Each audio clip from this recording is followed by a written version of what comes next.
Well, hello, welcome back from lunch. I'm glad to see so many people here. This is actually pretty inspiring. I've been here at MIT doing climate change related things, global change, global warming issues for close to 25 years. And it's wonderful to see people finally rallying behind the longer view, to think about what should we do as a campus to be a role model for the world, and how can we make our operations better? Yeah, I just think it's wonderful to see so many people enthused about this topic and just really rallying around the idea that we ourselves need to come up with the ideas. No one's going to make it happen for us, and these are serious questions. So I just want to commend you all for taking part. Also on that note, I know I don't have time to be up here today. I spend an entire day doing this stuff that isn't my regular job, and I know that most of you may feel that way too. So it's a nice personal sacrifice that you've made just to take a step in this direction. And as we've heard so many times, this is the mini step, the very beginning of a very, very long process. So you have to sort of gird yourself for the thought that we're not going to accomplish a huge amount today. It's a long road, and you need to have the wherewithal. So on that note, I am very pleased to have two, and actually a third, a very distinguished guest to share with us some of their knowledge. Bert is virtual. He's listening right now, and we could see him as well, and we will in a moment when his turn comes up. He's at Cornell. He will present what another campus has done in the sustainability realm as an example. But first, closer to home, Nathalie is going to tell us what her firm has found in assessing Cambridge's vulnerability and resilience and where the risks are. And then even closer to home, Jim will tell us a bit about what the campus could do. I think I'm going to add complexity to what you studied or discussed today. You discussed sustainability, deferred maintenance, and now I'm going to talk about the change brought by climate and the stress it will put on our built environment. So I'm here to present what the City of Cambridge is doing, which is certainly of interest to MIT. And the City of Cambridge has the foresight to look at what will be the stress imposed by climate on its municipality or in its city, and to do that study, they're combining science, to which we are working with an expert advisory panel with faculty from Harvard, including faculty Professor Jacoby, I think, that presented this morning, Harvard, and also we're working with Columbia University and with IPCC, which is the scientist for climate change. What is the challenge for the City of Cambridge? It's basically that current design criteria based on the past are no longer relevant.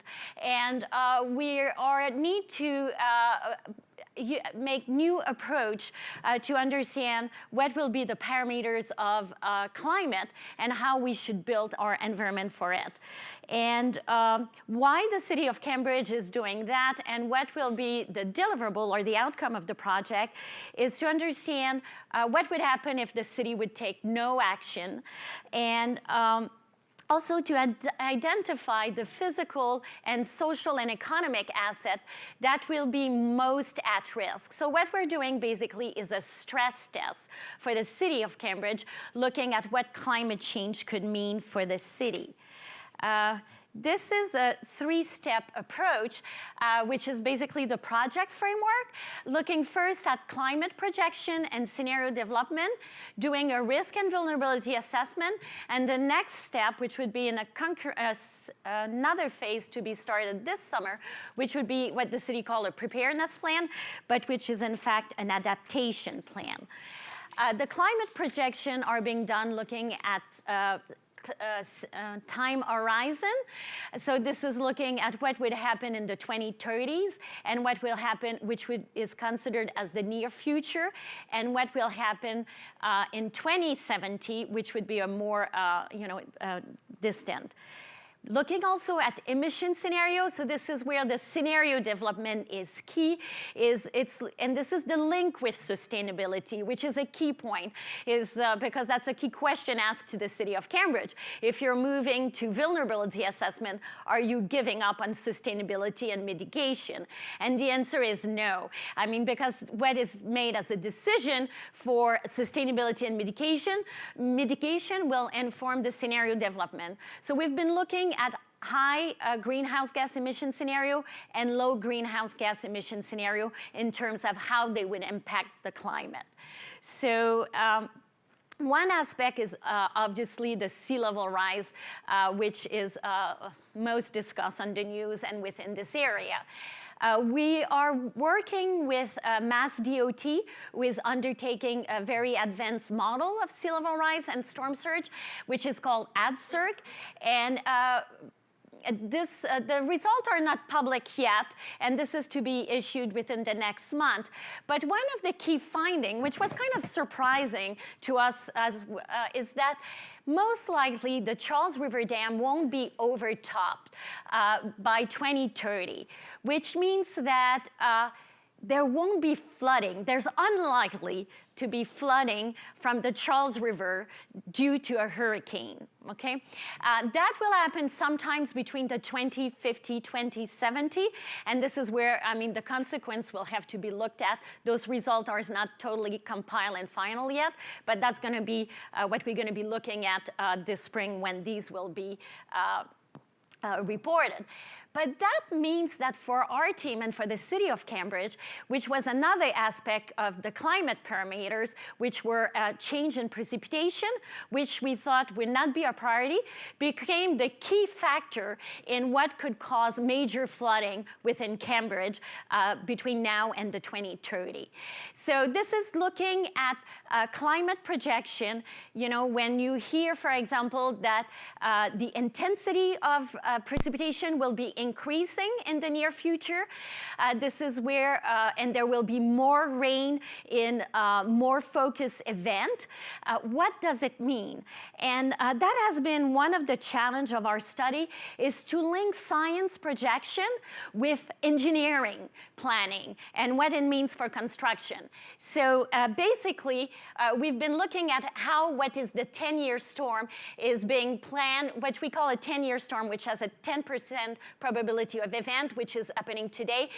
Will be the 10-year storm of the 2070 will be like the 25-year storm. So this is where those more extreme events will happen more often. We linked the modeling of those precipitation with the pipe infrastructure and the riverine flooding to show which area will be most at risk of flooding.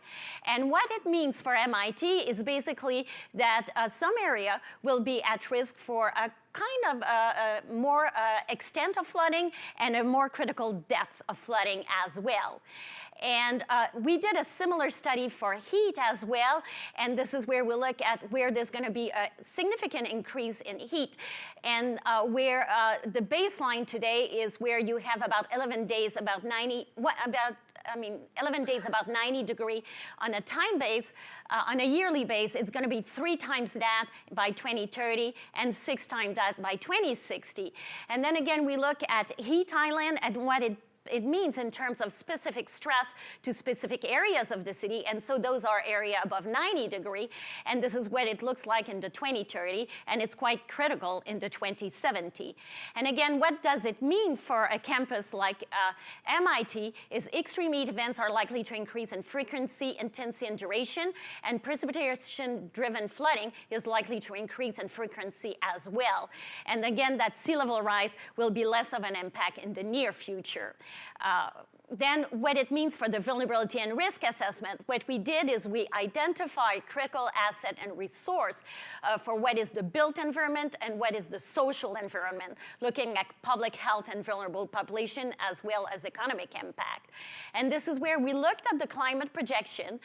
We look at on a GIS based the critical asset. We overlay one on top of the other. This is for us, it was really important to translate in concrete term what flooding meant in in terms of the scientific projection to the reality of the terrain. So this is where GIS has been a very useful tool. And then we use a standard kind of vulnerability assessment, which looking at exposure, the contact to the hazard, the vulnerability, which is the function of the asset, of the sensitivity of that asset to its adaptive capacity. So, and then the risk, which is basically a function of probability of occurrence and the consequence of failure. Basically, what we did is we had kind of a spreadsheet for each of these assets, and I'll take the MIT power plant, for example, that is it's exposed to flooding according to our map. What we look is at sensitivity, because, for example, we assume that if critical equipment is exposed to even 6 inches of flooding, it will be damaged. Because we don't know MIT that well, we assume there were no adaptive capacity, for example, pumps, or they would be flood shutting door that would protect that. Consequently, it's a high risk because of the impact on MIT and what would be the consequence, you know. So, and that is a high risk because it's the 10-year event. So we did that kind of detailed analysis because we believe in metrics like MIT for all of the system within the city. We also extended that to the economic analysis, looking at what would happen if real estate was damaged by flooding. But again, one thing we found out is the disruption of economic activity would be much greater than property damage. So for example, if there's flooding within the Kendall Square area, or there's flooding within research and development industry, what would be the loss in terms of people not being able to access their job, those buildings being shut down for a day, for 2 days, what will be the implication? We also look at public health because it's a key aspect. Northeast city are much less well equipped than southern city to cope with heat. Their impact on people with chronic disease and with vulnerable population. So that's one aspect we're gonna look at. And also what are the implications for indoor quality if you have repeated flooding, for example, and you have mold within your building. So then the challenge for us is to compile all of these data and understand where should be the high priority area within the city. And basically, this is where, and this is work in progress. We are in the process of compiling all this information, but this is looking at vulnerable population, the economic impact, and all the critical services. And the key findings are basically that within the near future, there should be a focus on the heat increase, what will be the demand on the building, and what will be the impact on the population, and also the possibility of disruption of economic activity, as well as there will be major impact on most infrastructure caused by flooding and some heat as well. So my apologies, this is a lot to push through for 15 minutes. There will be a public meeting on March 17 at MIT as well. And the information will be available online also as we are submitting those reports. But in a nutshell, this is you know, kind of a summary of a very extensive study, and we're working with the sustainability group as well. Thank you. Okay, well, terrific, and thanks very much for this invitation, Julie and team, and also to follow this presentation that Nathalie has given for us, and continue really along some of the same themes of resilience. And this was my charge, was to talk about resilience on campus and what might be called resilient campus design for those portions of the campus that are being kind of taken up in fresh new ways, but also for some of the types of renewal questions that Tony raised earlier. So I'm going to start out with an image of some campuses under different situations. On the left-hand side, you might recognize Stanford and the 1906 earthquake. Upper middle, probably less familiar, but this is the library at Colorado State University in 1996, the flooding that they had. And Colorado State University has one of the very best hydrology and water resources management programs in the country. You know, really one of the top, and yet their library proved vulnerable, the basement portion of it. Cal State University Northridge for the Northridge earthquake in the 90s there. This was the type of perhaps flood stormwater event that Nathalie was referring to. I think it was the 2010 event, not a major in terms of damage, but perhaps an indicator and wake up for us. And then the Hurricane Sandy, that is an image in the bottom central of the NYU Medical Research Laboratories, and many of their experiments involving animal experimentation wiped out. So it's sobering to see what's possible when, with things one doesn't expect, and with shorter types of lead times than climate change, so that one has to think, even as we've had to think in the past couple of weeks, about the types of unusual events that might confront one. And it's surprising to me on reflection that our campus has to shut down with all the kind of emphasis on edX, MITx, MOOCs, and so on, that we can't just have classrooms running with the kinds of snowstorms that we've had recently. That should be something of closures of the past. They cost an enormous amount in terms of disruption of academic schedules. Anybody who ran Monday seminars this semester has got a mess on their hands. And well, we all had messes on our hands. Every time one thinks about global climate change, I find in my own experience, it's when my roof starts leaking, my basement starts flooding, pipes are bursting in my own home, and I have to kind of balance the emphasis on long-term sorts of change with resilience to unexpected events and surprises. How is resilience used as a concept here in the MIT community? What sorts of ways do we think about this concept? And to do this, I did a search of the tech. And the most frequent reference is really to the perseverance of students, to the types of support that the university community provides that kind of helps to enable resilience amongst its community, and in the face of both regular stress, but then also real traumas. And we've got some listed here. And then secondarily, the types of systems or infrastructure resilience that occur periodically with the cyber attacks, network resilience. Our steam distribution system was cited once, along with electrical grid outages that affect what happens on campus. Resilience is also used in ordinary language with respect to these events, as it is with respect to the economics, especially after the 2008 shock to the economy. And then finally, sports team performance. Were they resilient or not in coping with being behind or defeated at one occasion? So this is the ordinary language, and what's surprising about it is how we don't have much discussion in our news on campus of climate change resilience or of disaster resilience.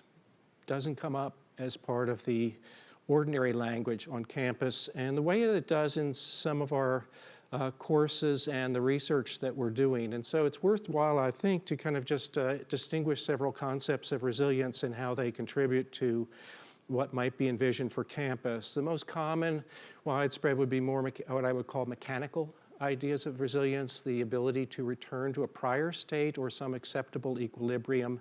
Sometimes it's, in the engineering systems work, it's time of restoration of the system to a prior state.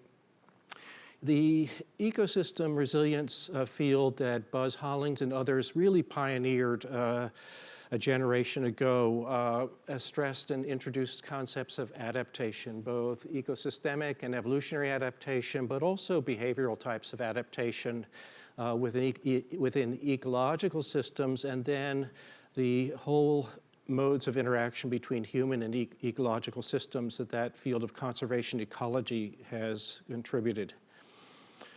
The whole field of resilience work on in positive psychology and social psychology. How do societies cope with, anticipate, prepare for, are they pre-adapted or not to different types of stresses, shocks, traumas, is an enormous field of research in disaster psychology and disaster sociology. Thanks. And then finally in the design field, which is our own in the Department of Architecture, School of Architecture and Planning. Here we don't want to return to a prior system at all. In fact, we're not even satisfied with adaptation to a shock. We want it better. We want to be much better in how one builds back or builds in anticipation of potential risks. I won't go through an elaboration of this, only to say that we offer courses in disaster resilient design and the types of contributions that design can make to mitigating risk, retrofitting systems, large-scale retrofits we've looked at in other parts of the world, reconstruction after disaster, resettlement of vulnerable populations. That's going to be a topic in our coastal cities for sure. Commemorative design, and we have an example of this with the Sean Collier Memorial coming up right now on our own campus. And really, the comprehensive approach that one would urge integrates all of the above, of these different approaches or aspects of resilient design. We've done this in Japan, in India, and Pakistan. This is a short course in Pakistan that we run, and where complex emergencies that are really compounded by civil strife and war and refugee populations really make these assessments extremely difficult. We've done collaboration with the National Academy's Disasters Roundtable, but we haven't done anything with respect to, at least in my sphere, with disaster resilience on campus or climate change resilience on campus. And fortunately, it's really great to hear about the work that the city is doing and the Office of Sustainability and so many other colleagues here on the vulnerability and preparedness of MIT for different types of scenarios of sea level rise, flooding, and heat stress. What we have done is look at some of the more I'll call them resilience to more anticipated types of events, and some of them in a very natural pattern of stormwater series, as well as unusual types of stormwater events, and come up with some proposals on this slide here of a watershed entrepreneurship approach in the East Campus design context that is so exciting right now on campus. And this is an example of someone who's trying to couple this engineering systems and ecological systems approach. Another student who had a really fabulous mid-rise buildings with complex programming of multiple residential and mixed commercial types of use buildings, suggested that in East Campus one could have a ground plane that was committed to a restorative environment, take some of the edge off the psychological and social stress of everyday life, as well as the kinds of shocks one can experience. I'd like to stress the importance of looking at other centers, and Berkeley is a great example of collaboration between the city of Berkeley and the university in retrofitting city and campus pretty comprehensively. Mary Camario was the architecture faculty member who helped lead that really impressive body of work that they did to undertake a very large-scale retrofit of the university. And I knew colleagues there that used to say, I really don't like to talk with Mary. You know, every time I do, I get worried. And so I prefer, but fortunately Mary kept talking and talked to the right people in the administration and the city, and they really have a much safer campus now. If you ask where are the centers of research for all hazards preparedness, for resilience of a comprehensive nature, it'd be really fun to do a sample. We don't have time because I just hit my 2-minute mark or so. But the sample, would it yield in your mind these universities? Carnegie Mellon, perhaps, for risk perception and communication, but some of the top, Texas A&M, University of Colorado Boulder, particularly for the climate resilience type of work, as well as hazards, Delaware for disasters, Penn for insurance and risk, University of South Carolina, the best all-around hazards program in the country, in my view. And how many people look to University of South Carolina as a model for what we should be thinking of and also learning from? Really want to urge that type of work, as well as attention to what Homeland Security is doing with its university collaboration and campus resilient pilot projects. They have sponsored programs of investment and co-investment to help make campuses specifically more resilient to the types of climate change. The other great resources on campus, and when one takes what that Homeland Security program has called a whole campus approach to resilience, the core resources are in already on campus in the safety and security facilities, campus planning, MIT medical, environmental health, risk management, procurement, student affairs, campus housing, Office of Sustainability, not last or least, to say that the kind of knowledge of resilience amongst these organizations is what those of us in the research and teaching fields need to draw upon, collaborate with, in order to really advance both our fields of work and the practice here on campus. Can't happen otherwise. Last slide then is to, or rather a couple of questions for you, and oh, rats. Okay, so that image that you had on the end blocked out two questions that I thought would be useful for discussion. And the last two questions that I'll just read them out then is to ask, how can and I'm going to specifically stress the outdoor campus, the campus landscape, its environment outside the buildings become leading research and teaching laboratories for resilient planning and design.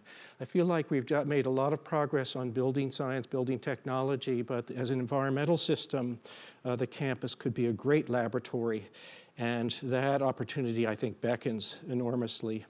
And the second question would be, how can resilience become not a risk management question, not necessarily solely a constraint on design, to be sure one is in compliance with risk standards of design, but rather a visionary principle for campus planning and design, where the resilience that one has is something you're especially proud of, especially inspired by, and especially want to share as something that can ensure the well-being in all respects of the campus community, its creatures, and its larger science and legacy long into the future.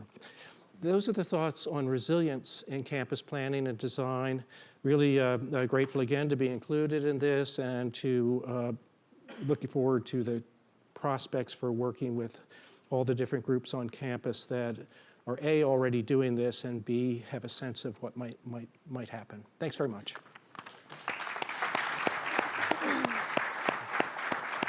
Well, thanks for inviting me. I'm very sorry that I wasn't there to participate all day.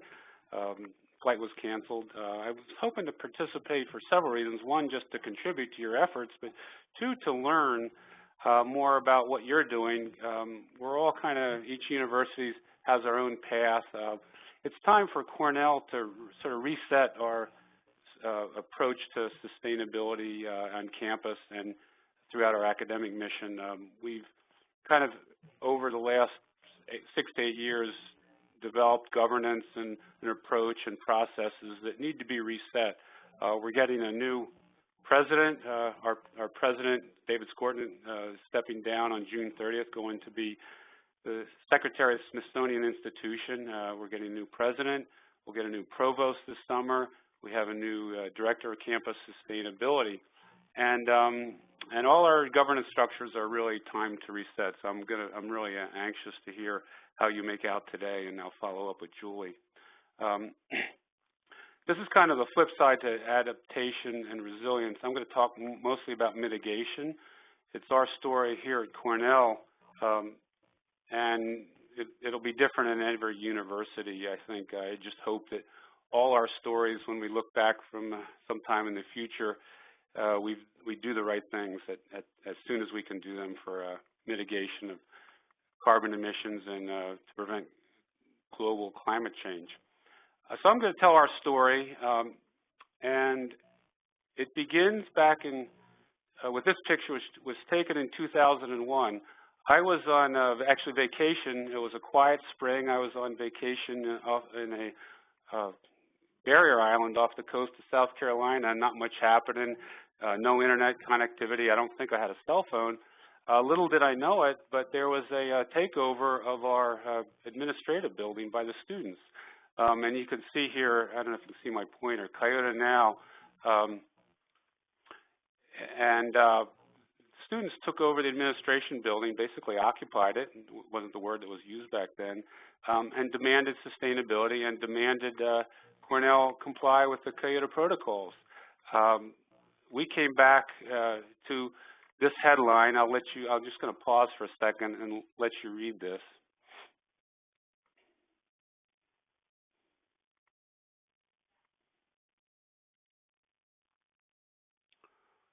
So this happened again.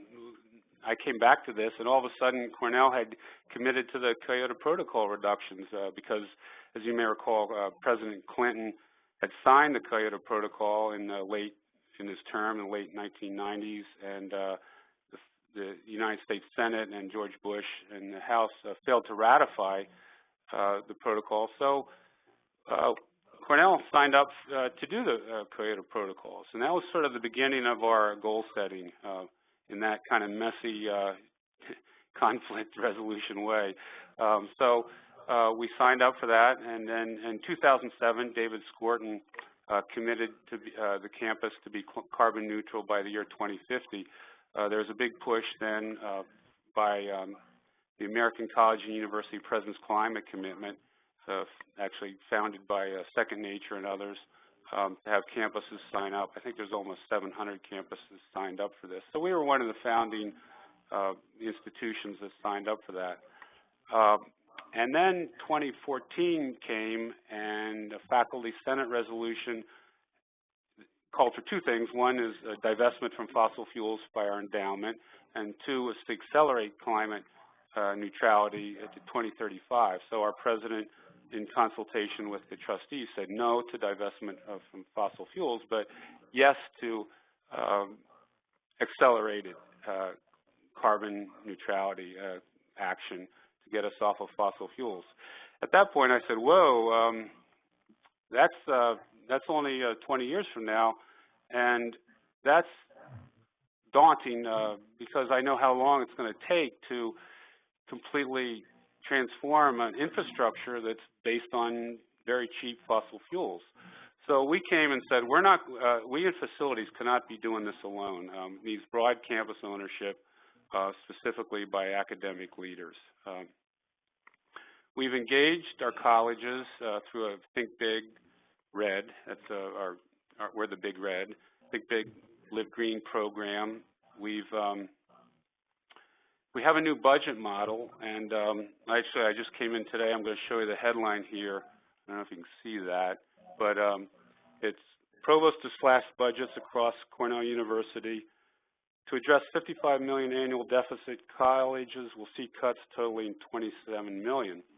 It's part of this new budget model where everything is decentralized. So there's quite a lot of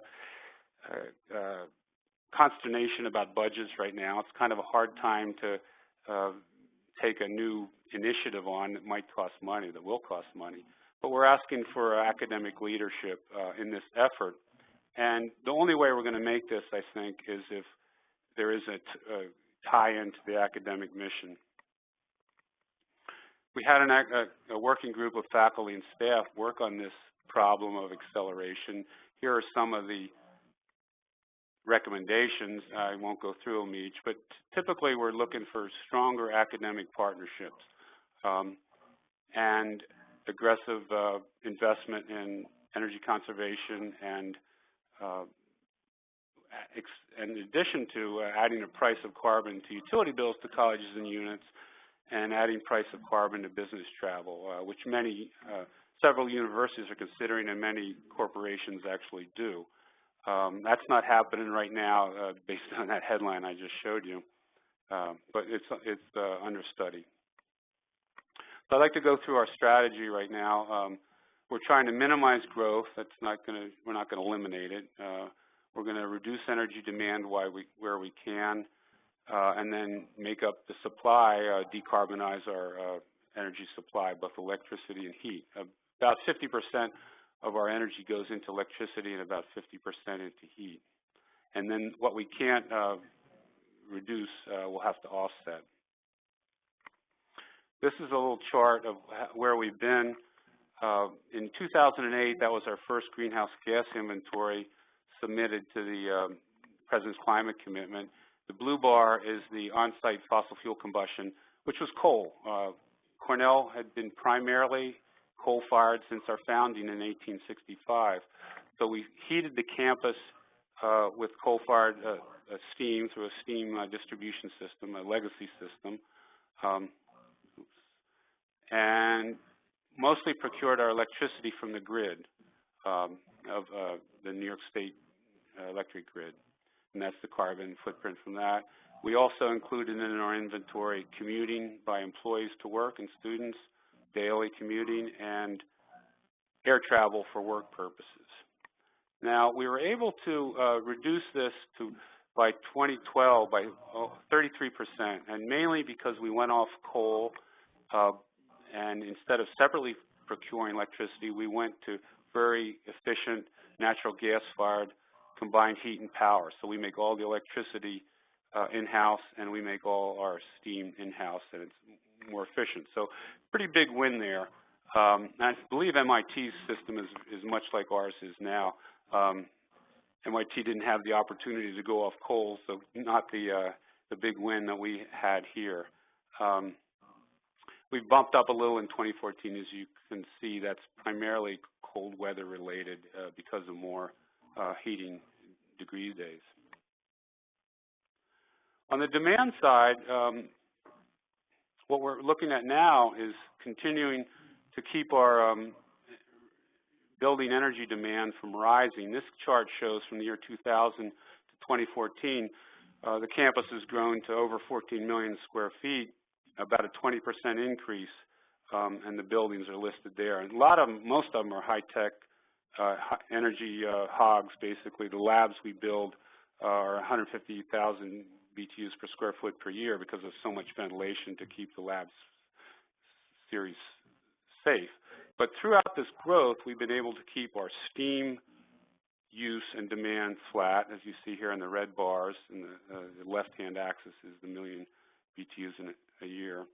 Or we've kept our electric use flat and our chilled water, and that's through very aggressive energy conservation initiatives in existing buildings and doing the best we can with new buildings to make them, to reduce their energy use intensity. Here's a little cartoon of our campus, and I want to walk through our supply side plans now. So this is our campus. It's 14 million square feet, 15 million square feet, 250 major buildings, roughly the size of MIT, I think maybe a little bigger. We have a microgrid, so we can disconnect from the grid and make all our own electricity. That's optional island. Typically, we're connected. We have a district steam system and a district chilled water system. We're hooked up to the grid. We're 3 miles out to an interstate natural gas pipeline and the regional electric grid. Just as an aside here, we're in a natural gas constrained area, differently than you think of it in the Northeast. You can't get enough gas into natural gas in the winter months into New England. Well, we can't get it out. We're in part of the Marcellus Shale region, even though high intensity fracking for natural gas has been banned in New York State. We're so close to the gas fields of Pennsylvania that we have very cheap natural gas, and because it's actually cheaper than the national standard. So we take natural gas and we take the grid.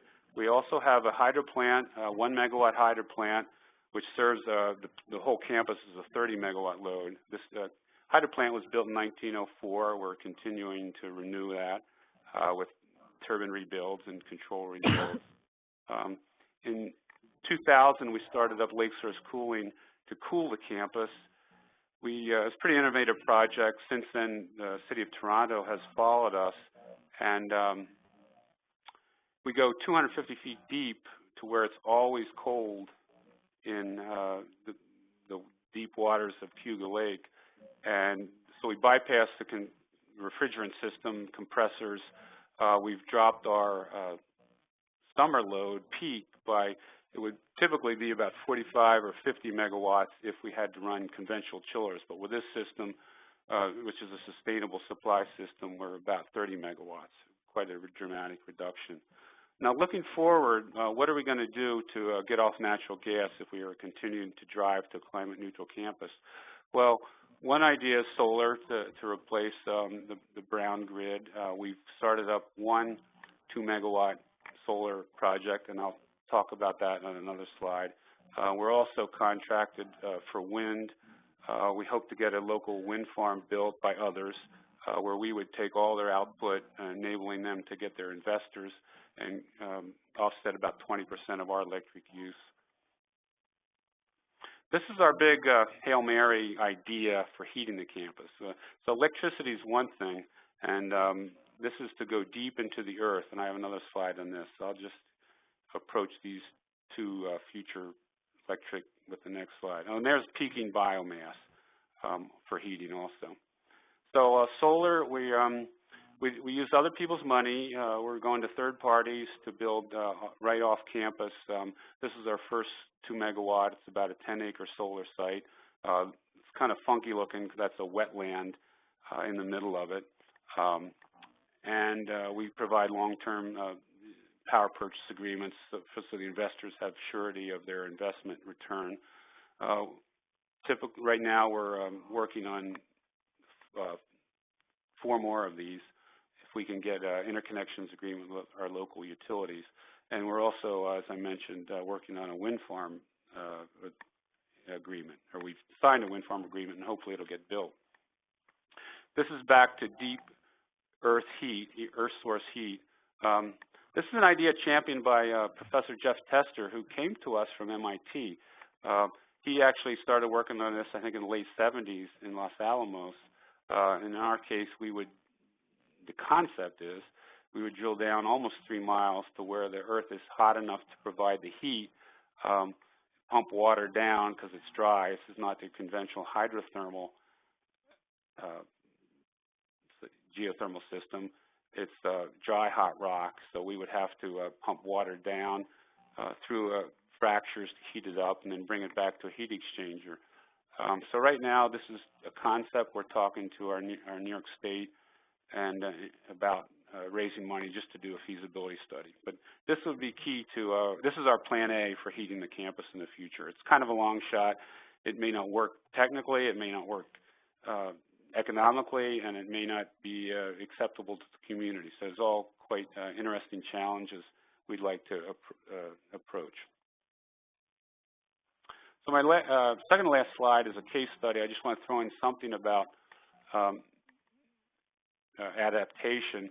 This is Roosevelt Island in the East River, just on the east side of Manhattan. We're looking kind of east towards Queens.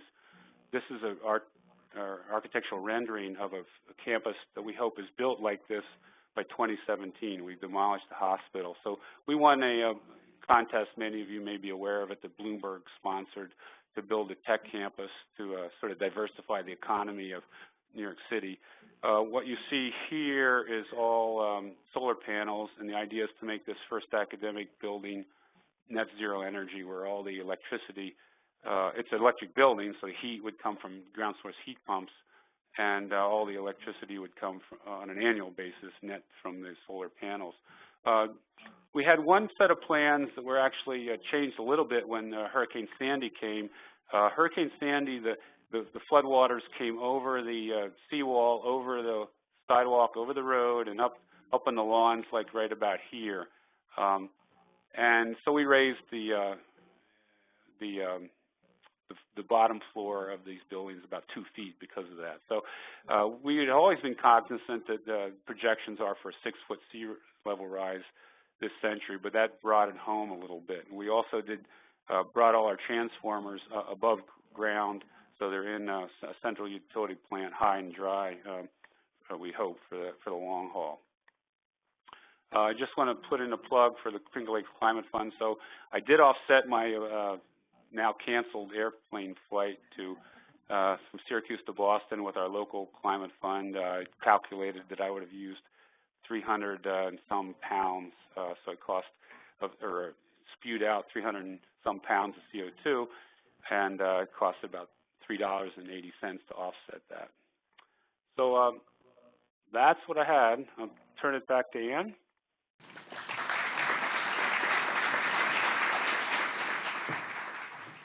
I'll take the privilege maybe to start a few questions, but I hope there are some out there as well. Nathalie, one thing that came to my mind when you were speaking was your focus on the projections of the future and planning for those big events. Coming from my background and knowing what goes into those scenarios, and indeed how uncertain they are, and indeed they may be below what could really happen. We may not have enough knowledge of our own surroundings to know how bad things could be. So do you build in a safety factor? Do you take account for the uncertainty in how wide you have to plan for? Yes, I mean, the whole discussion about uncertainties was very key to our process. So there are the uncertainties of climate change. You know, are we under-predicting or over-predicting? So probably under-predicting. There are also the uncertainties of the model we use, which we did downscaling. So because you have climate projection worldwide, and then what does it mean locally? So this is where we work with Catherine Aho, who's a scientist, a climate scientist, and we add a level of uncertainties there because of limited existing weather station data. So you know, this is one aspect. There was also somewhat of a clash, a very interesting one, between science and engineering, in the sense that science is very comfortable working with wide range, and so the approach was there's going to be extreme flooding, and if it's happened in the next 20 years or in the next 70 years, it doesn't matter, it's going to happen.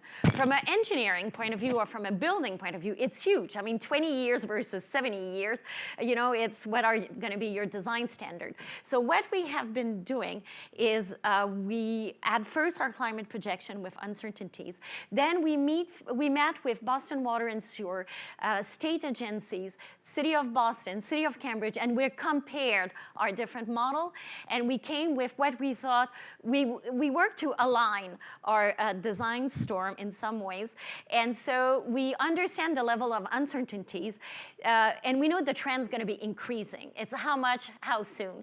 So, but this is a first step, and this are very dynamic in the sense that they're going to be reassessed on with each study. But at some point for the City of Cambridge, that's the next step, and this is daunting to them, which one to opt for. So that's a bit of a long answer, but... No, I think that is really the struggle for the city planners. They need an absolute answer, and they need it for their time frame of the decisions they need to make, and the scientists in general are pretty poor at being able to supply that information on their terms.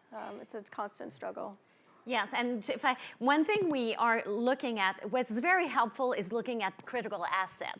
So we did a study of Massport, and we're doing partners as well, but this is where you say, okay, what are the risks and consequences? So for example, if you have some commercial building, the risk of that building failing is pretty mundane, or or if that building have a life expectancy of 30 years, what should be your design standard? If you're the local hospital that is to be the critical center for a response, then maybe you have zero tolerance for risk there. So this is where also the building use can help you take an informed decision. Your financial horizon also is quite important. Or we look at, for example, for a research center, if you lose 20 years of research and what happened to New York hospital, there's no room for tolerance there. So this is where the criticality of some aspect can allow you to prioritize funds, and prioritize a key decision, and use time also to help you see where you have more time also of your building. So this is where you have to put all those different parameters and help you take a decision path. This is where that hazards field really helped contribute to the climate change field in the past several years. When we were looking, say, in the Indus Basin and Colorado River basins on scenario-driven climate impact assessment, you start out with your GCMs and your downscale models, and then your hydrology and sediment transport, and then an ecosystem. And by the time you got to any kind of policy question, the uncertainties had piled up so high that there was little warrant for action. But when you take the approach just mentioned of starting with what are some of the critical questions being faced today anyway, and backing into the types of climate analysis that can complement the approach that you might have otherwise taken, that's proven enormously motivating to everyone to be able to kind of incorporate climate impact assessment in their work. I was very happy, of course, to hear Tony say the money is available. We can do the deferred maintenance because we have the funds. We just need to make the decision on how to apply them. And I linked that in with something you said of how about focusing on the outdoor, the green space? And I noticed Kendall Square, the plans for that have a lot of green, which it was nice to see, of course. But I wonder, do you think there's a way we can instigate the priority, as you suggested, to make it in the planning process to institutionalize basically the design principles of caring about the very long term, caring about the psycho-resilience, I mean, the different aspects that maybe aren't on the table in people's minds quite as much in the past?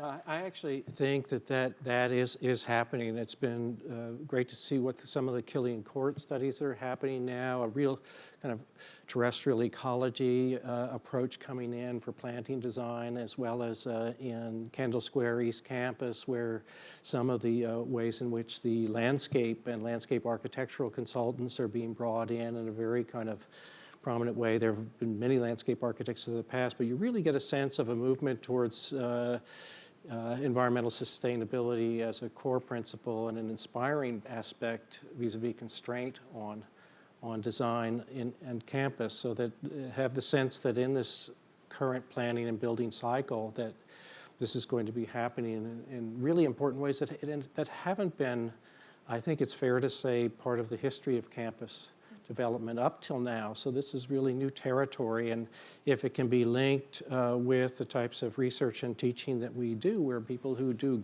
hydrogeology are tracking flow rates and groundwater levels and the sorts of contamination that we have. I mean, I like to think that we have an optimally contaminated campus in the sense that it's got contamination from all the old industries, but not so much so that we'd want to evacuate.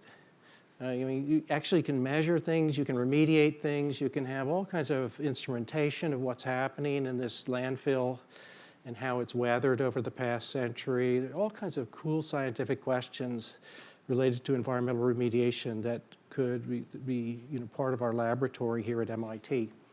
And so I get the sense that both great things are happening, but even an order of magnitude more is possible.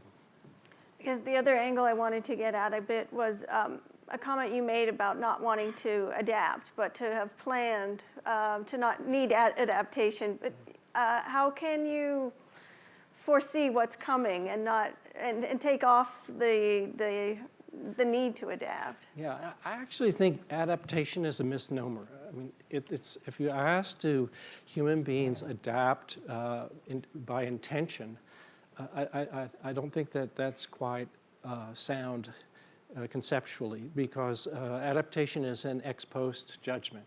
People proved adaptive or they didn't. What people do is what a mentor that I had, Gilbert White, he used to speak of human adjustment to changing environmental conditions and hazards. And adjustment is something where you act with the hope of being adaptive, but you won't find out until later. So adjustment then opens up a real sense of creative possibilities, that the adaptive solution is not necessarily singular but wide open, and it has to be assessed and reassessed continuously through the ex post evaluation of things that we've already done.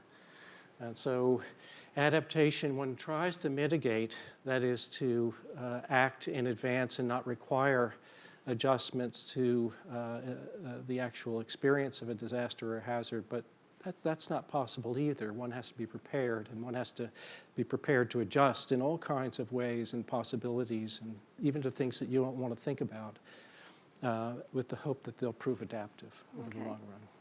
Interesting twist on the lexicon there. Yeah. No, climate change colleagues aren't happy with that idea. No, that's fine. So, you also use mitigation in a different form than the standard used in the climate science world. That's correct. So, yeah, in the hazards field, it's different. So, yeah.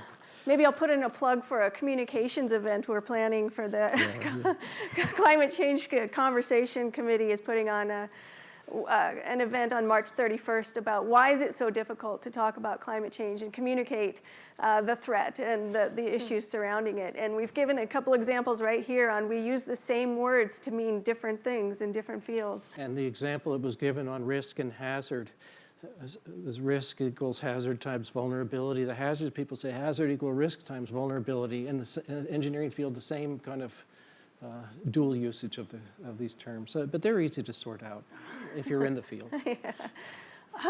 So I don't want to forget about you, Bert. I was interested in a comment you made about carbon neutrality and how would you get there from here.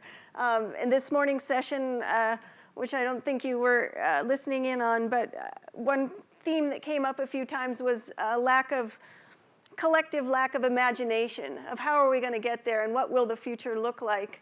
It seems that Cornell has put a lot of thought into trying many different potential ways to get to that carbon neutrality. It's commendable, and I don't see, I'm no expert in this field, but I don't see that MIT has quite as many options on the table. Perhaps we don't have a lot of 10-acre fields nearby where we can put a lot of solar panels on. But it's interesting. Can you say a bit about where these ideas have come from for your group? Is it a collective effort? Is it from top down? Is it the students who started the movement at the beginning? I mean, how did these ideas surface? I talked about the Occupy Day Hall. That was 2001. In 2007, when the President's Climate Commitment was offered up by Second Nature, the students, I think there's about 4,000 signatures on a petition to commit. We in the staff wrote staff and faculty collaborated because the president and the provost want to know, well, does this make any sense? And if I can think back to the white paper, it was more like we said, well, we don't know how we're going to exactly get to climate neutrality. We think you should commit, and we'll figure it out as we go, because that's what society has to do. So as he signed the President's Climate Commitment, and we wrote our first climate action plan and filed it, I think, in 2009, we actually opened it up. We had an idea, generation meetings. We had open houses. We kept logs on the computer of all the ideas. So it was, there was quite a wide net cast for ideas on how to proceed towards climate neutrality, and resulted in our first climate action plan in 2009. Our updates since then, we've updated every other year, and we're actually updating it this year, are a little more perfunctory and sometimes not as inclusive. But I think this time, because of the acceleration, we're going to be more inclusive and less engineering. I just would want to stress that I think it's just the challenge is enormous to get off fossil fuels and cheap fossil fuels now because of natural gas is so cheap. The challenge to change the infrastructure over is enormous, and it really it can't just be left us in facilities or engineers to do. We're really hoping the academics step up, and they are actually. We're involving our faculty, and a number are quite engaged. Any thoughts or comments you want to raise? Way in the back, sure. Hi, first of all, thank you, all of you, for those insightful comments. I sort of have a follow-up question, Jeremy Poindexter here, related to what was just discussed, which is in sort of my discussions with some of the people in this room and my advisor and my fellow students, and discussing how MIT can implement solutions in sustainability. A common theme that has come up is, well, how can we do this not only, copying or being inspired by things that other people have done, but implement them in a way that is unique to MIT. This idea of applying things in the MIT way really has grabbed, I think people latch onto. And so I guess that's sort of just a general comment, and maybe people can think about that for brainstorming for this section. But I'd like to throw that out to the panel, who has a variety of different backgrounds and perspectives, both inside and outside of MIT. Can you think of any ways that we could do things like those that have been discussed in a way that's unique to this institute? That's a great question, and one of the questions that's very much central in the Kendall Square development is, what's the MIT-ness of this space, and what it will make it part of the culture of MIT as a campus design and a place of continuous experimentation and learning. So I think that's squarely on topic with what you've mentioned. I've taken those somewhat of the complete opposite approach in classes as well. And part of what we did when we were looking at the Kendall Square was to say, what lessons can you learn from other parts of the world that might be relevant here? Because in much of the 20th century, the US saw itself as an exporter of knowledge, purely as an exporter. In the 19th century, we were importing and adapting knowledge. And in the 21st century, I think there's going to be all kinds of flows, very different from the 20th century mentality. You make it here and you export it, or you commercialize it elsewhere. And so it was really exciting to see people taking ideas from India on rainwater harvesting that were profound, not just functional, but really profound in how they fit the cultures there, and asked, what would that be like here? And we asked students to think, where's the Walden at MIT? I mean, the kind of counterpoint to an MIT culture. So you get to actually challenge the MIT-ness and the kind of perceived cultures of MIT, as well as to advance them. So just a response to your idea, Jeremy, I think it's a really good question. I have a very selfish concern about what MIT is about and what would be interested is in our research for the city of Cambridge and other cities, there's that what I call the fourth dimension, which is the virtual dimension, and this is about data. One of the uncertainties is about the lack of data for temperature, for example, or even, and we've been following what MIT is doing, and even there was, there's someone from the CoLab, which is about that virtual room for discussing. And there's some research done about networking. When Sandy happened, what was a key factor was how people connect via their telephone, and there's app, basically. And this is something where MIT is really at the forefront and always has been. And this is data-driven. I mean, sustainability and climate change. And there's the collective, very democratization of data as well. And so this is something that would be so helpful to inform some of our work, and I don't know if academia has been contributing, but there could be something unique here. Yeah, I think it's happening on campus in the energy field with all this kind of data analytics on the energy, and to push it into the water sphere would be a natural extension, and to be having you could have plasma flow readings of who's using how much water all over the campus and be able to manage it much more effectively real time, near real time. There's all kinds of cool ways in which that idea could really push forward. I think broadening it just a bit to realize that Cambridge itself is fairly unique as a cultural center. And the thought also that part of why MIT should, my opinion, should take a step forward in this realm is to show how it can be done. And so if you focus too much on the uniqueness of a solution that MIT can make happen, maybe it's not as generalizable. So just a word of caution to be too concerned about doing it in a way only MIT could do. Sitting in upstate New York, I'm continually amazed by the MIT research and the reports MIT puts out that are comprehensive, thorough, not just a journal paper, but these reports on issues around climate change, climate modeling, energy. The resources there are fantastic, and I just want to see that continue and hope even more so. I think certainly climate change, the crisis, is one of the defining, if not the defining issue of this century anyway. And I think it's just great what MIT is doing, and just keep doing and do more of it. So. Thanks, Bert. Is there another question out there? Comment? Yep, sure. Thinking about how when we talk about building technologies, we have something to measure against, building code or ASHRAE standards or something that's quantifiable, and that if you improve on that, you can look at the payback and the life cycle and so forth.